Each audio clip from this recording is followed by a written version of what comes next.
Welcome to this session of the Psychic and Intuitive Ability Summit. I'm Joy Taylor, your host. My guest for this session is Suzanne Giesemann. The topic is you are already psychic, intuitive, and capable of connecting. Suzanne Giesemann is a former U.S. Navy commander who is now an author and teacher of The Awakened Way. I love that title. Her verified connection with those in the non-physical realms allows her to convey messages of hope, of healing, and love. And those messages, they just go straight to the heart and they illuminate the light of self-awareness within. Suzanne is a beautiful human being, and it is my honor and pleasure to be here today with her. Suzanne, welcome to the summit. Thank you, Joy. Hi, everybody. Always great to be here. Yeah, and you've been here with the shift for quite a few different opportunities, always bringing hope, love, clean, clear messages that really inspire people. I love the topic. I love your title. And I would love to just start with maybe demystifying some terms. So I've heard you say that a psychic connection is not a mediumship connection. So what's the difference? All right. Very important to understand that both connections use the same method of connecting, which is simply shifting to your unlimited self, your more spacious self than the limited human mindset. So once you make that shift, anything is possible. So it's really a matter of what channel you choose to tune into. So the psychic channel is the normal frequency that we're always operating in our human waking consciousness. So I would be tuning into your energy, Joy, or anybody's energy who's right now watching this. But a mediumship tuning in is a different channel. It's more refined. It's a bit higher because we're not dealing with the dense energy that goes with the physical body. So it's just a different field that we're tapping into, even though they're all intermingled, it's intertwined. So it's just a matter of where you put your focus, what your intention is, which you tune into. People who have passed from the body or people still in the body. That's the difference. And in your work, you do both. You work with people, obviously you do quite a bit, talking to people out of the body, but also intuitive readings, supporting people in their lives. Yes, it depends on what their intention is when they come to me for a sitting. I always ask them, what's your intention? Because my principal motivation is connect people with their loved ones who have passed as a medium. But some people know their loved ones are here. They really don't want to talk to them, which always surprises me because I would take any opportunity at all to do that. So if they say, well, I want to know about me and I want to know about what's going on in my life and how to handle issues, I just right away say, psychic. So we'll just see what's in their field. I love how you're putting that. And I noticed you said when you have a sitting with someone, so you don't use the word reading. And I think there's a reason for that. Well, I do use the word reading because that's what most people recognize and understand. But I deliberately said sitting this time because the distinction is huge. It's what kept me from discovering my psychic abilities when I first started down the path of mediumship. I was having really good connections with people's loved ones who had passed. But my teacher said, now do a psychic reading. And I would sit down with somebody right in front of me with specific things about them we were tasked to discern. And I wasn't able to do it. I said, what is the problem here? And it was my guides across the veil that showed me. By using the word reading, I thought I had to read their field as if they were separate from me. And Joy, this is the key right here that a lot of people miss. When you shift to the spacious self, otherwise known as the soul, all souls are just always intertwined. We are at the human level as well. But in this spacious state, we merge so much more easily with other fields. So instead of picturing it as reading the other person who is separate from you, like you would read a book, we simply merge energy fields, and all we have to do is notice what is now arising in our awareness. So it's not reading at all. It's just noticing, becoming aware what is different from my normal field of awareness now that I've set the intention to know and discern certain things about this person I'm with? It's a completely different mindset. But once you learn to make that shift, their stuff just stands right out. And that's how you know you're not making it up as well. And for someone who might not be having a sitting, but they want to access their own stuff, their own ability to get bigger messages for themselves, what do you recommend? What are the keys? Well, it's the same thing. You set aside your focus on the limited human self. You shift your focus with intention and belief that it's possible to access your higher self. I literally use the word shift. And I trust that now I have, through intention, set the Suzanne story aside, even though I want to discern things about the Suzanne story.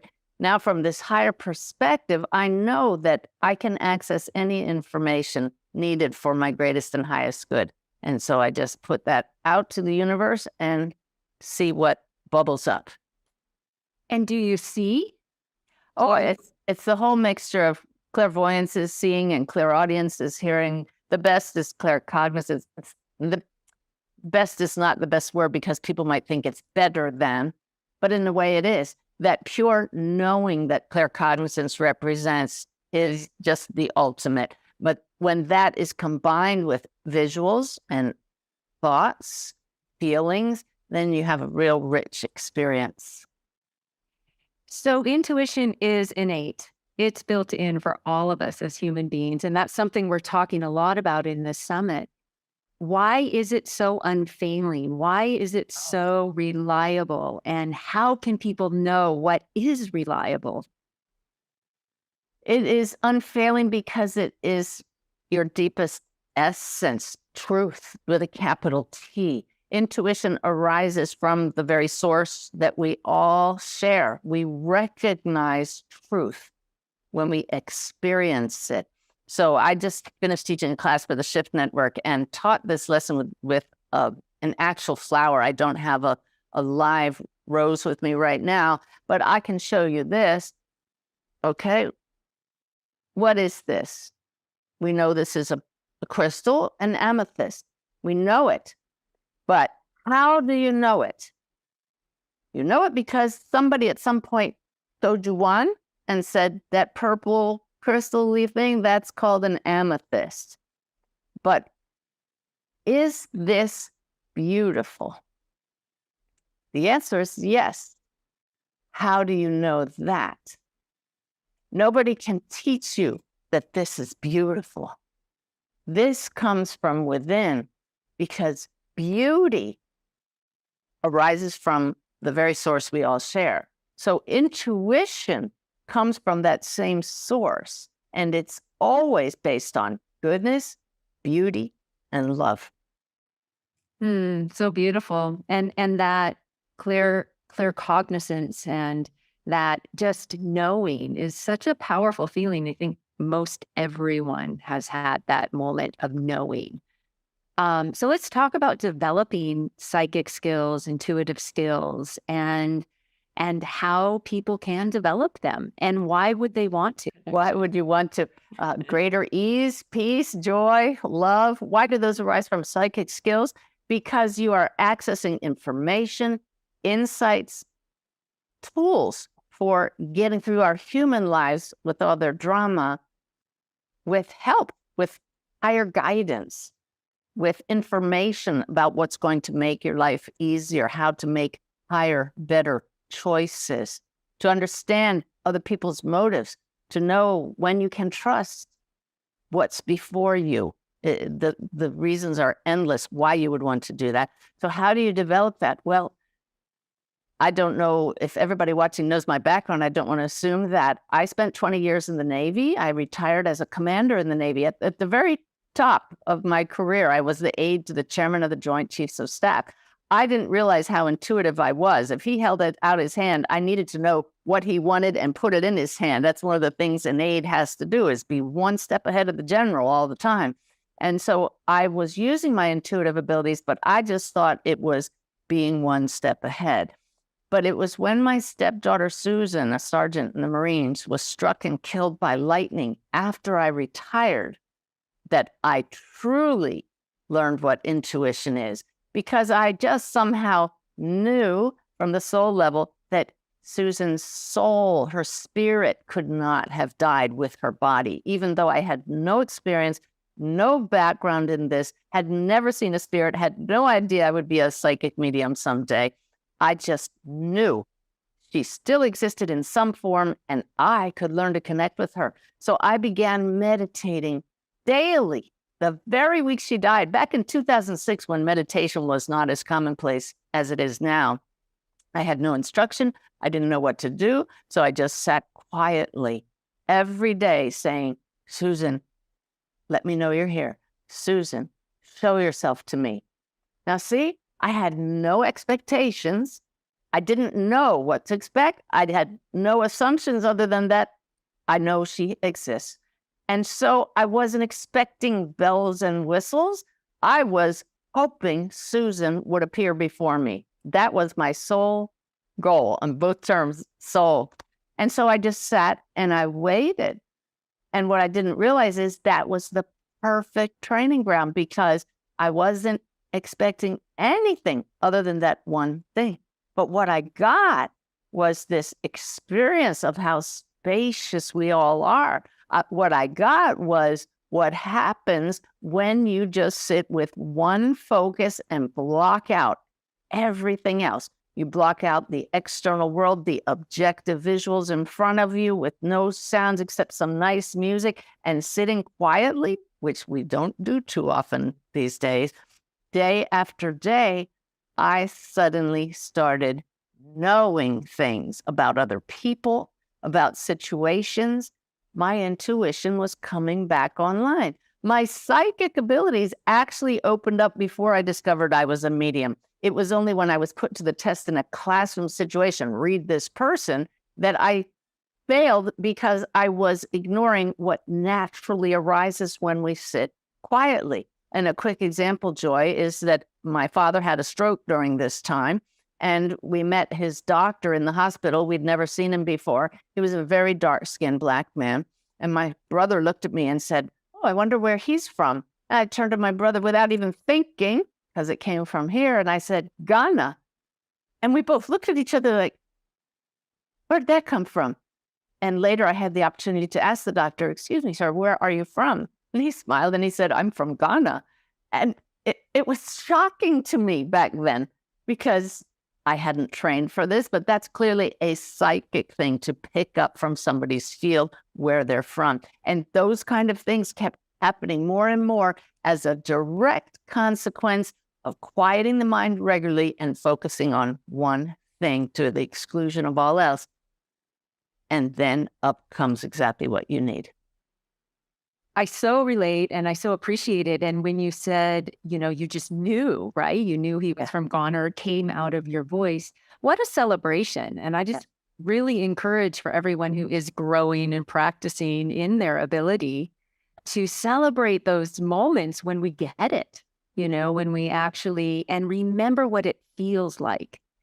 Could you put actually, that's kind of an interesting question. Could you put a feeling sense to what it feels like when it's a clear connection, when it's accurate? Absolutely. There's a flow to it. It just comes naturally. There's zero trying. It is just here, present. It's in awareness. There's no effort, and it has a lift to it.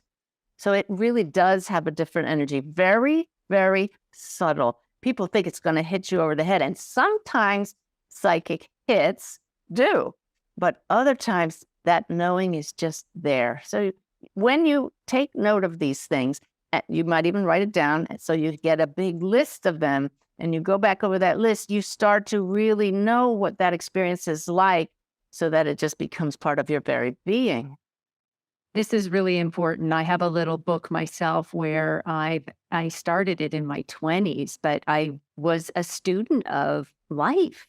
And I really wanted to live the best life possible and be in touch with the spirit realms to make great decisions and enjoy. So every time there was a miracle or an insight, I would take note. And the way you explained it, the peacefulness, the just clarity of that, the flow, the upliftment, beautiful descriptions and important. Because our human side gets in the way. We start to doubt. We think we were making it up. But when you, first of all, the act of writing it down cements it in your awareness, but then you have something to go back to, and it just starts to build up to what I call the preponderance of the evidence, and you can't deny it anymore. Yeah. I like what you said about it's not effortful. You don't try. It's more of an allowing. And you also have been talking about the power of meditation. So and you've been talking about intention. So we're starting to put the pieces together. So for someone who's nervous and they have something, they have to make a choice quickly, but they're in fear, not yet in that meditative state. Do you have any practices that support people in calming themselves so that they can get the messages? Absolutely. My Sip of the Divine, it's one of my most popular videos on YouTube that stands for Sit in Peace. The video is actually called No More Meditation Excuses, because it's only a 3-minute practice, and it always starts with just a nice, slow, relaxing breath. So you get to know what peace feels like. So few people stop once during a day to just take a relaxing breath or just go, go, go. So if you can carve out 3 minutes a day, and there's no excuse for not doing this. That's why it's like the Sip of the Divine. If you can stop and have a coffee for a few minutes, you can create time for yourself to sit in peace. Nice deep breath, sit quietly and ask one question. What is it I need to know right now? But you're asking it of higher consciousness. Doesn't matter where the answer comes from, as long as it's in your highest and greatest good. You sit without fear, because this is like a genie in the bottle. Oh boy, I'm about to find out what I need to know. And through the daily practice of 3 minutes a day, one relaxing breath, a clear intention, you start to get answers, and you experience that peace, and you realize there's nothing to fear here. This is easy. I'm getting guidance. Acting on it will show you that this is coming from a place of goodness, right? The soul. Wonderful. All right, I've got a new topic to bring into the mix here, Suzanne, and it's this notion of the future. And many people do want their own guidance or go to psychics to get some kind of a fortune telling experience, what's going to happen in the future. So when and are predictions actually reliable? I actually have to ask my guides that question. They're giving me this sign. You really can't say that accurately, because there are so many pieces that come into the mix, and they're called you and me and every other human. We're all using our free will to make choices, but there are certain milestones that each soul came here to experience. I was about to say achieve, and they changed me, say experience, because these aren't success or fail. We come here for experiences.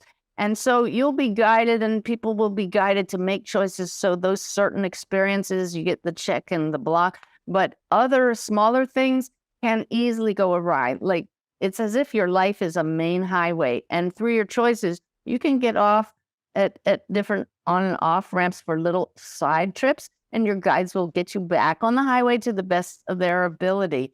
And so, because we are also souls with the bigger picture, those who use their soul to tune in, psychic means of the soul, we can see what's coming down the highway.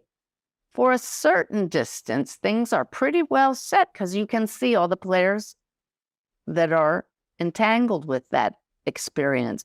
But beyond that, it's much more nebulous. So it's a moving target, the future.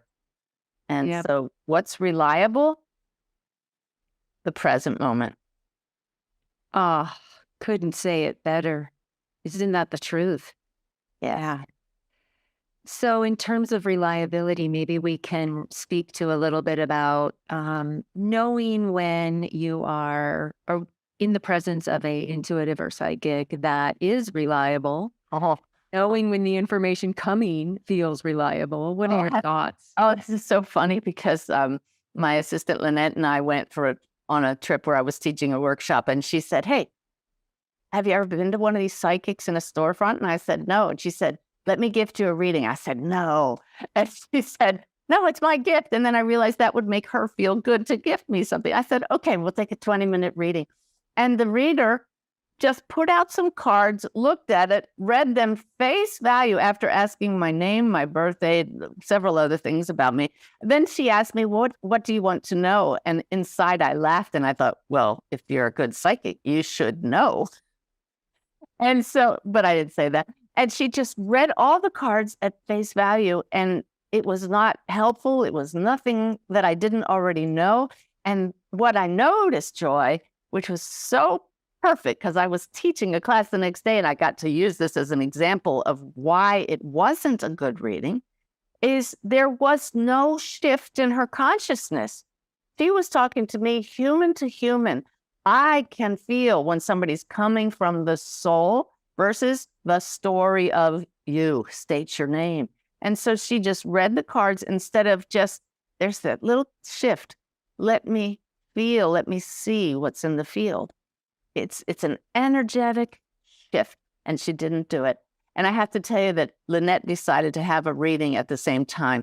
And when we came out, we compared notes. And she said, well, parts of mine were good and parts weren't so good. But she said she was really off on one part. And I said, what's that? She said, she told me, you're not very happy in your job and you're so unappreciated at work. We had to laugh because nobody could be more appreciated than my team. So you just know as a client of a reading when the psychic is on target. And I've had people come out just destroyed from psychic readings with others. Oh, the psychic said this and that's going to happen to me. And I said, and you're believing that? Where is that coming from? Fear is from the human side. You can trust something in your heart. If you feel it in your heart, that just can't be right. Then it's not. This distinction you're making between the human side and the spirit side is so key. It's huge, and it's what most people miss. You're not only human. I teach the awakened way, Joy. It's my whole path to share with people certain principles about who we really are. And the first principle is you are not only human. And we get stuck in that mindset and we miss out on our more spacious experiences. Yeah. And so becoming more familiar with and identifying self more as spirit, as soul in human form, to bring a texture to that. As you're speaking, I can feel you, and I just feel how you navigate these worlds and have honed the ability to be able to say, oh, that's a human perception. Oh, that's more of a spiritual perception. That's right. It's a dance. It's a flow. Whereas I know, because I spent 20 years literally marching in lockstep in the military. And that was the only way to be. And you had to be like everybody else. And there was very little flow. We were taught to think for ourselves, but there's always also that, do things in order and what you're told when you're given orders.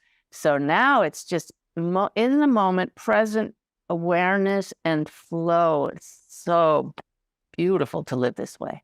Yeah, what a wonderful way to live. What a wonderful way to teach. Yeah, to experience life. You've mentioned the word guides a couple times. My guides are telling me. And so who are your guides? Most of us have some family members who are helping us, but all of us have at least one guide who's been with us from the day we were born and before, and afterwards they'll be there to greet us. They know us so well. Most people say, but how come I don't know I have guides? Well, can you feel your hair on your head right now? They're that close that you just don't realize they're always in your energy field. You don't notice them until the wind blows, right? And then you feel your hair. That's just a metaphor. But the guides are higher beings who have that higher perspective all the time. They can look down on the map that you're traveling here and give you advice. We just have to remember to shift our focus and ask them for help. They're putting guidance in your mind all the time. We often think our thoughts are our own, but so many of them bubble up from our guides. They just feel like our own because we're so used to it. Go do this now. Oh, I think I'll go do this now. And it turns out to be a magical moment. We don't realize it was a setup. Yeah, so much of these coincidences are completely arranged by the cooperative components of all involved. There's so much I want to talk to you about. And I do want to just go back to this whole mediumship piece and being able to talk with people who have passed. And specifically, I'm curious about people right now in human body that maybe are facing death or, it's coming soon. Is there anything that they can do now in human form to begin to practice having communication with the ones they love that will be left on earth? I love this question, Joy, because there's nothing to practice at all. Once you shed the body, it's just pure, clear awareness. Oh my goodness, here's my family in human form. I can see them. I can drop in on them anytime. I'm talking to them. And so nothing to practice at all. What you can do, however, is learn everything you can about the afterlife to open up to that and not be afraid. Clear out any regrets, any lower vibrations that you don't want to take with you. Just shed it here and now. My mediumship guide was a dear friend of mine, Brenda. She's still a dear friend of mine and helping me across the veil. She got rid of all the gunk in her energy field. Just before she left, her final healing was emotional. And she just began talking immediately across the veil. Most importantly for everybody is say your thank yous and your regrets now. Apologies, give forgiveness, all those things, so you don't have to track down a medium from the other side to say it if your loved ones are not feeling your presence clearly. That's so profound. I mean, that's a big takeaway for everyone. Not even, Sure. on the deathbed, but to speak the regrets, have the communication, share the love, clear our energy fields so that we can make that transition of shedding the body. But what you're talking about today too is transitioning into more awareness of spirit form while in the body. That's it. I don't think that I'm going to feel that much difference in awareness when I get across the veil, except the clarity of perception, because I'm constantly talking to my guides anyway. They just say it'll be just like in, what is that called? Dolby surround sound. How has your life improved since you just became more living this intuitive way? And oh my gosh, I still have ups and downs, but I immediately become aware that I love being centered more, and I temper how high I go so that I don't go proportionally as low. So peace is just my daily companion, and I just see the soul in everyone, Joy. So I love everyone, and it's just the most beautiful way to live. I didn't think that was possible couple decades ago, but to live without judging others, to learn moment by moment how to set aside the human nature and not judge myself anymore. I'm still a work in progress, but I'm aware of the vast difference between the soul and the ego. So it's the ego stuff stands out, and I just say, thank you for that. Isn't that interesting? You go sit in the corner. that pretty much is the awakened way, isn't it? It is. It is. Yeah. Yeah. So speaking of peace, do you have a favorite mindfulness practice or peace practice that you use? Oh, that absolutely is the sip of the divine. It's my go-to practice. I meditate daily for longer than 3 minutes, but I just, I use a special set of meditation speakers that last for 3 minutes. They put these beautiful tones out, and I just took a pair of them downstairs. So I'll do this in the evenings as well, because my meditation is in the morning. But I noticed that in the evening, I start to get little cravings for sugar, and I just feel really tired. And it's because I'm still working at night and preparing for new classes or whatever, and I haven't stopped to breathe. So now I'm doing the sip of the divine in the evening, and the cravings disappear. That may be the biggest takeaway from the whole talk we're having here. But suddenly I'm peaceful again, and we just get on with the rest of the evening. There is nothing more satisfying than connection with spirit. Yeah. And breath is a doorway to it, isn't it? Yes, and it's so simple. Yeah.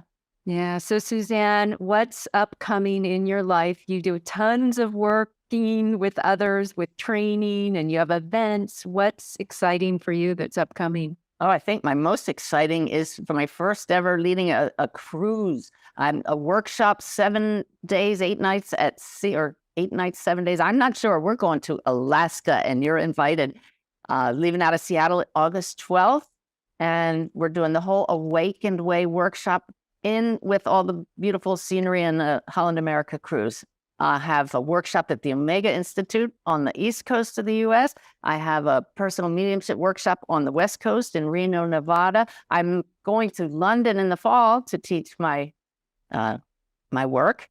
And so there's always something. But for those who can't meet me in person, monthly connection webinars with the latest and greatest from my spirit guides and the latest evidence from the greater reality.